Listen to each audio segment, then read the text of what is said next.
હવામાન વિભાગે રાજ્યમાં આગામી 7 દિવસ એટલે કે 25 સપ્ટેમ્બરથી 1 ઓક્ટોબર સુધી વરસાદની આગાહી કરી છે, જે અંતર્ગત ખાસ કરીને દક્ષિણ ગુજરાત માટે ભારે વરસાદની આગાહી છે. આગામી 48 કલાક બાદ દક્ષિણ ગુજરાતમાં ભારે વરસાદની આગાહી કરવામાં આવી છે. હવામાન વિભાગના જણાવ્યા અનુસાર આગામી 48 કલાક બાદ દક્ષિણ ગુજરાતમાં ગાજવીજ સાથે ભારે વરસાદ પડી શકે છે. રાજ્યમાં હાલ 2 સિસ્ટમ સક્રિય હોવાને કારણે આ વરસાદ થઈ શકે છે. હવામાન વિભાગના ડાયરેક્ટર ડોક્ટર AK દાસના જણાવ્યા અનુસાર એક સિસ્ટમ કચ્છ અને તેની આસપાસના વિસ્તારોમાં અપર એર સાયક્લોનિક સર્ક્યુલેશન સક્રિય છે, તો બીજી સિસ્ટમ બંગાળની ખાડીમાં એક લો પ્રેશર એરિયા પર સક્રિય છે, જે આગામી 12 કલાકમાં ડિપ્રેશનમાં પરિવર્તિત થઈ શકે છે. વરસાદની આગાહી મુજબ ગુજરાતના મોટાભાગના જિલ્લાઓમાંથી ચોમાસાએ વિદાય લઈ લીધી છે.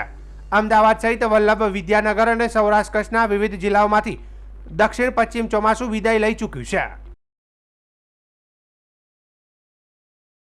हल्का से मध्यम बरसात का संभावना रहेगा और हेवी रेनफॉल का वार्निंग 4 दिन के लिए हम लोग दे रहे हैं गुजरात रीजन में 27, 28, 29 और 30 सितंबर को.